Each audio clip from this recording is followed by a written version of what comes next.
In our continuing look at video game shows, we're going back to one of the very first, hailing from 1983, when the year's big game was Manic Miner. The NES was 3 years from its American launch, and Dizzy was still yet to fall out of a bird's anus. 1983? What can you even do with tech that basic? Make a cracking title sequence with an Atari 800, that's what.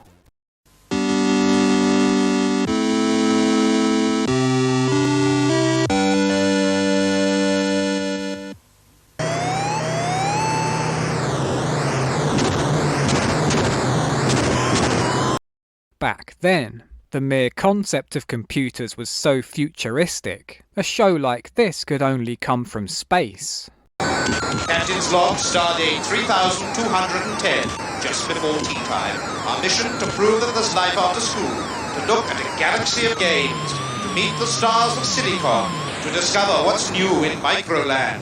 This is Prune, your friendly used computer, and these are the voyages of the Magic Micro Mission.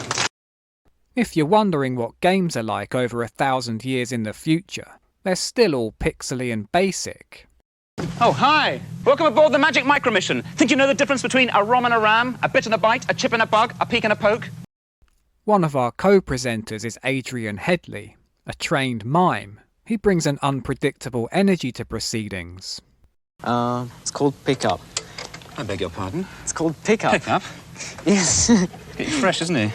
And Mandy here has been playing her game Panic on her VIC-20. It sounds like something you stick up your nose, doesn't it? Yeah.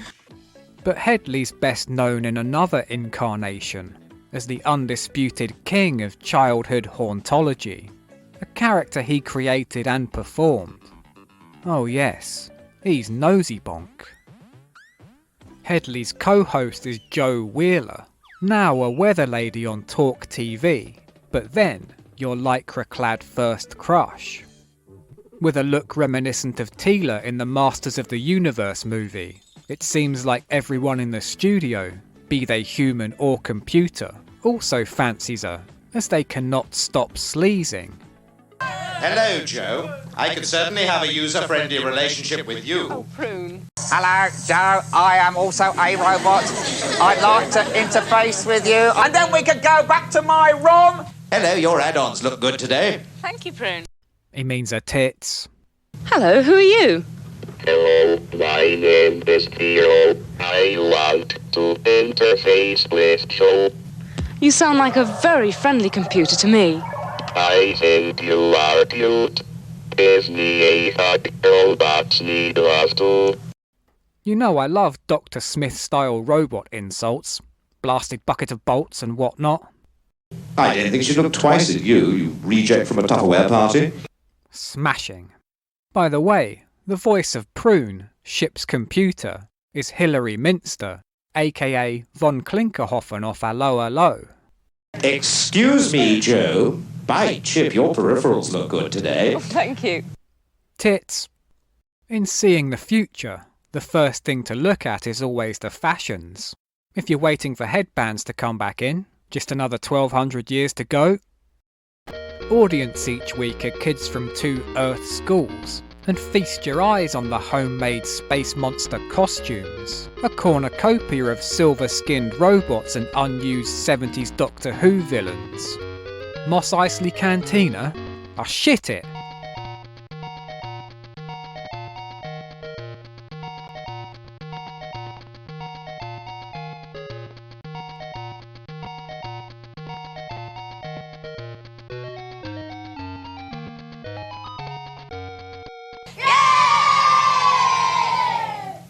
But even among the tinfoil capes and ping-pong ball eyes, DLTs managed to out-wacky them all, with the 1983 Bloomin' Loon headwear of choice, the seagull hat. And leave Sydney alone. Sydney! Oh, Sydney! No, you can't have Sydney. Dave Lee Travis is one of many celebrity guests beaming aboard. And Dave Lee Travis. Seeing his DLTs in the future, you think they might have warned him. Hey, what's DLT up to? Captain! Don't touch anything Hands there! off, hands off. He's there to show off some DJ software for filing records. If he could just stop being so wacky. What? Welcome aboard. Being Joss Dickey, working on the wireless. And what happens? Nothing. Oh, sorry. No, I've not pressed me free in there. There we go. That's it. And this will find John Denver, the man who wears the National Health glasses. More than just gaming, Micro Mission gives present-day humans of 1983 a look at developing tech they'll soon be using, like the Communicar, demonstrated by a man who seems out of breath even though he literally drove there. Well, this is the communications car. What's the communications car? Well, Communicar was built as World Communications Year to show everyone all the possibilities that you can have with mobile communications. All right then. Communicar's got CB radios and computers in it. Note that he's dressed like Rodney Bewes, and judging by his body language, wished at a Zoltar machine to become big. Okay, tell me a little bit about World Communications Year. Well, World Communications Year was dreamt up by the United Nations, and the purpose of it is to tell the whole world, every single government... Does it do anything else? Oh, yes. Yeah, there's a button on the dash that fires drawing pins out to pop baddies' tyres. But you couldn't use this when you were moving, could you? Oh, no, it's illegal. When did you start doing your big grocery shop online? During lockdown? Bit slow, mate. You could have been doing it decades ago. Right, this is a keyboard connected to a normal television, connected to a normal telephone, Right. and through to a computer, miles away. And here we are on the Baked Bean ordering page on the Club 403 Armchair Grocer Service. You can even pay for it with online banking. If you live in Nottingham, in 1983... What's PIN stand for there? P-I-N... Personal identification number. Right. So we put that in there, which is a very secret number, so you can't see what it is. But they actually do have a pretty prophetic eye, as seen in the sections of a character called Egghead, who resembles a young Larry David. Cable television with computer links via satellite transmission will bring revolutionary changes into the way people live in the future. When you get home, you'll be able to do your banking and your shopping and your voting even in elections from your home computer terminal. And with the robots running the factories, you won't even have to go to work. You'll be doing brain work at home using networks of computers linking you to other workers around the world. It's brilliantly retro-futuristic in its idealised, almost correct visions of life decades away, still with chunky analogue machines, like the CRT monitors and fat keyboards of Ridley Scott's Alien. On the other hand, if you get fed up being stuck at home fiddling away with your terminals, then the solution is to take a portable computer with you. This is a taste of the future that we've got here now. Beautiful little thing, a small tape drive, a nice flat screen, and it's even got a printer. And of course they're being made smaller and smaller. People are talking nowadays about making wristwatch computers and pocket computers. Here's one of today's biggest talking points, 40 years ago. How could you possibly program a computer to create its own original music? Well, to answer that, we must delve into the world of artificial intelligence. One method is to train the computer to recognise the typical sounds created by the patterns and shapes of music invented by a human composer. After a period of training, the computer can then generate its own random variations of music, but which fit in with the patterns that it's learned. God damn, though. But sometimes they can be very dull and boring, and often lacking in feeling. And that's partly because a human composer knows how to take risks. And I wonder how mad this sounded in '83. Did you know that in-car computers are being developed which will possibly replace human drivers? A likely story. It's technically possible for a navigation computer to take over the driving altogether. But of course it would have to be fitted with some kind of special radar to watch out for pedestrians and avoid bumping into other cars. Imagine a database where you can have every single town and every single road in the country on the computer. You plug the computer into the telephone to the central database, and hoopla. Police! There's somebody in my house! The show itself is almost enough nostalgia to induce an overdose. But they've left the bloody ads in too. Nurse! Nurse! This is Big Track, the computer-activated truck from MB Electronics. Think some kid ever had an argument with his dad and programmed it to carry a turd right to his armchair. Had to have happened once. Well done, Big Track. Big Track. Talking of dads, the classic cheekily stealing a chip genre.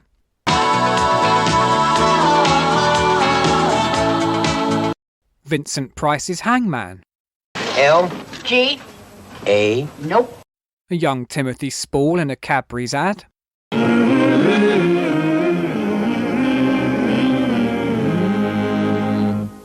Duncan Preston as a nonce.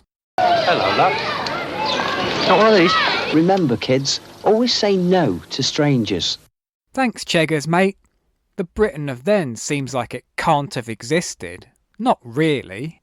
Beat the cold this winter with a real sheepskin coat from Barrett's of Feckenham. It's got to be Barrett's of Feckenham. Hello, my name is Ralph Cohen, Managing Director of Philips Major Appliances here in Halifax. A Britain where Father Christmas is Bob Todd, and Derek Griffiths gets chased on his bike by Ringo off Never the Twain. Remember, a thief would like your bike. By Christ, the Proustian rushes from these Christmas annuals. And have I stumbled on one of those blue videos? You can't even sit quietly waiting for your show to come back without Richard Clayderman trying to seduce you. The music of Richard Clayderman, my new album, is a collection of melodies I have selected for you. I'll be right over, my love.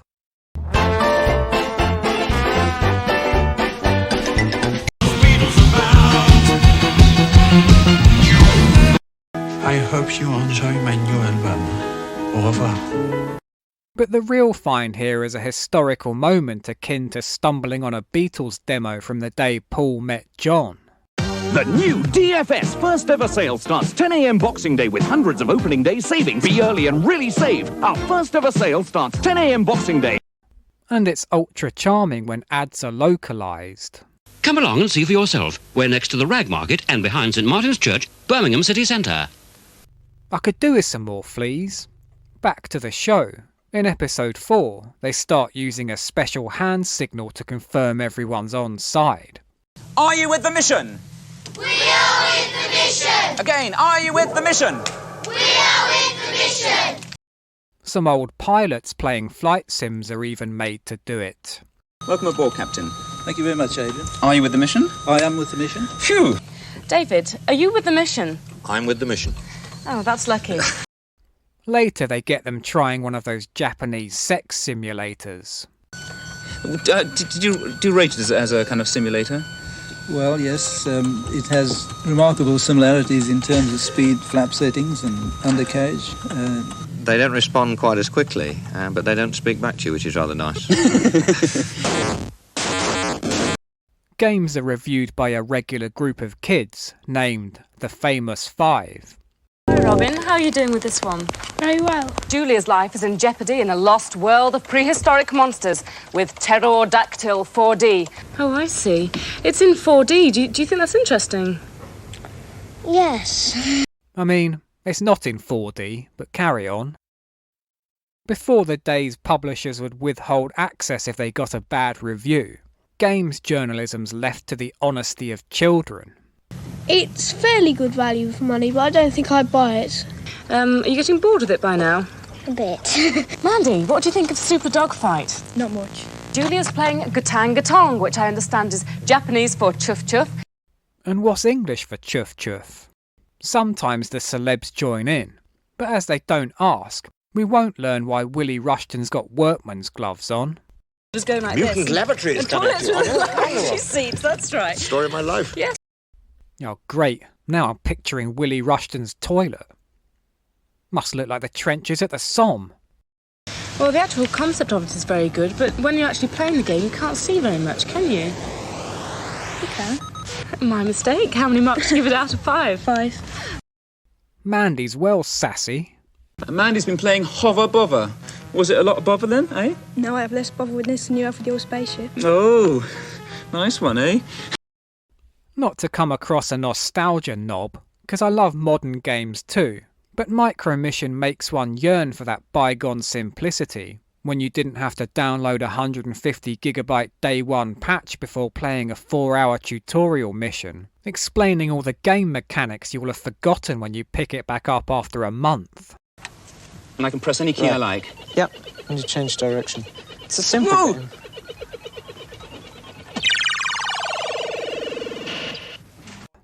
nor was there a decade-long development time, and as this teenage Rubik's Cube expert demonstrates, anyone could make their own games just with a load of typing. Although to be fair, they were shit. This pair of programmers are an early design for the agents in the Matrix. Hello, who are you two? What are you doing here? This is Mike O'Kane and I'm Mike Potter. Mike O'Kane and Mike Potter. Look, Yeah. just to simplify things, can I call you Mike? Fair enough. Mike, okay, Yes. Mike? Mike? Okay, Mike, right. Yeah. Imagine the kind of cyberpunk alternative realities they're coding. Well, this is one of them. Games. Yep. Exciting games. Right, it sounds like good Yep. sales talk. Yep. What's this one? This is a battle of toothpaste tubes, and the idea is to hit the bristles of the toothpaste. What, with Brushes. a bit of toothpaste? Yeah, which you do with fire like that.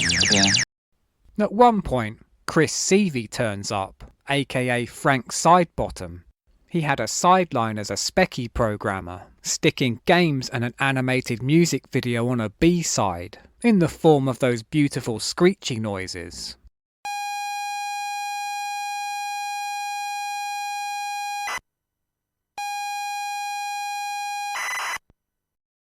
Unfortunately, him and Headley don't share any screen time, as Frank Sidebottom meeting Nosy Bonk would be a great trivia question. Well, I've been very busy, actually. I've done a 1-hour video, which includes some computer graphics on and a program that you can load off the video into your ZX81. Yes, you can, you really can. But let's not spoil it by pointing out the spelling mistakes and egregious use of a greengrocer's apostrophe. It's a shame this intriguing concept never ended up happening, though. Also, I'm working on a Beatles Yellow Submarine game, which EMI are putting out with 5 Beatles songs on one side and a 5-stage game on the other that you play in time with the music. Magic Micro Mission was big on this exciting new fusion of music and technology. Oh, hi there, everyone. Welcome to the mission. We've got lots to show. Tape, disc, and micro.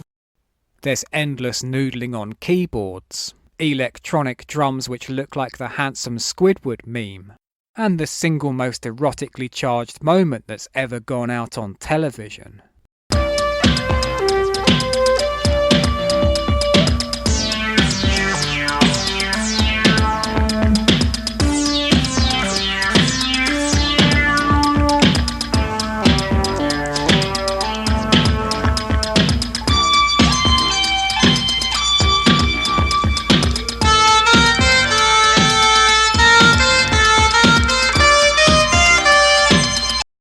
This is exactly how women look at me when I'm recording my voiceovers. Probably. But computers can be used for more than just seduction. And is this your electronic school magazine? The Yes. world's first, the first in the universe? Yes, it is. And is this the list of contents here? Yes. And what sort of things have you got inside it? A records quiz, poems, writing about the first day of school, jokes, horror story. All but an early take on a website. Most interesting page is the teacher profile. Ah, Miss Greenrod. Well known, I believe. Yes, here we Yes. Height biology 5'4". Look at her fantasy, riding horses on the beach. Dread to think what the PE teacher's fantasy was. Samantha Fox vaulting a pommel horse in just her knickers. Ambition. To be remembered. Well, Miss Greenrod, you've made it 40 years into the future on a YouTube video that will have at least 1,000 views, so how's that for an epitaph? When your ex-girlfriends meet up for a drink. A fingering is very similar. Whatever you might say about this show, where else would you have seen something like this?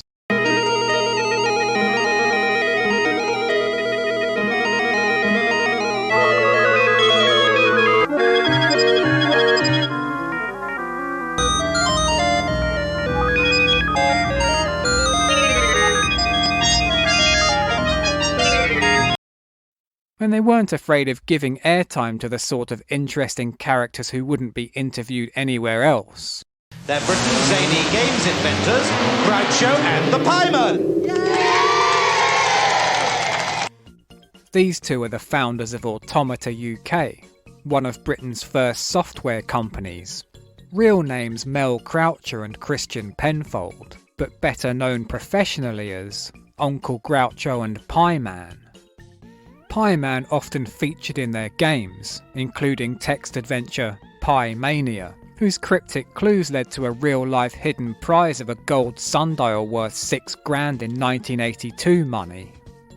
Taking a cerebral approach to gaming, they developed such titles as Deus Ex Machina, with its 7 Ages of Man concept, and narrators including John Pertwee, Frankie Howard, and Ian Dury, and id, where the object is to win the trust of an entity which has taken over the computer, gameplay entirely in the form of a typed conversation. Their most famous title, My Name is Uncle Groucho, You Win a Fat Cigar, had an accompanying 7-inch and the prize of a trip to Hollywood. Have to say, always a big fan of slipping in allusions to the C word. My name is Uncle Groucho, You Win a Fat Cigar, and this is the world-famous bit of a cult, the Pie Man. Hi. Visually, Pieman's like the aforementioned Nosy Bonk had a baby with Mr. Blobby, and made weirder by not having the sort of crazy voice you'd imagine. What else are you into? Basically, the spreading of joy and happiness in a totally different light with the family in mind. Groucho lays out their philosophy for the Micro Mission crew. We are waging a small campaign against all the nasty, violent games that are available to these dear children out here. By we, I mean me and my mate, who's got a nose like the foreskin of a great floppy cock. My name is... No, my game is Pie Mania. As well as the era essential badges, Magic Micro Mission even had their own game, consisting of a couple of mini-games based on the opening titles. Actually, I'll just let the programmer explain. What's the idea of the game? Well, it's fairly complicated, really, but it's the usual kind of space thing. You go... The trick then is to find out which of the chips is malfunctioning. But now for something really fab, terrific and brill. As one of the first computer shows, Magic Micro Mission may not have been bettered. Rather than attempting to disavow the idea computer people are all spods, they embraced it, with a light touch on the burgeoning computer scene and all its wonders and horrors that lay in wait for us. Every episode ends with a celebrity blowing up the cockpit console, likely destroying all the technology on board. As we head into that future, it probably would have been better if they really had. Egghead, logging off.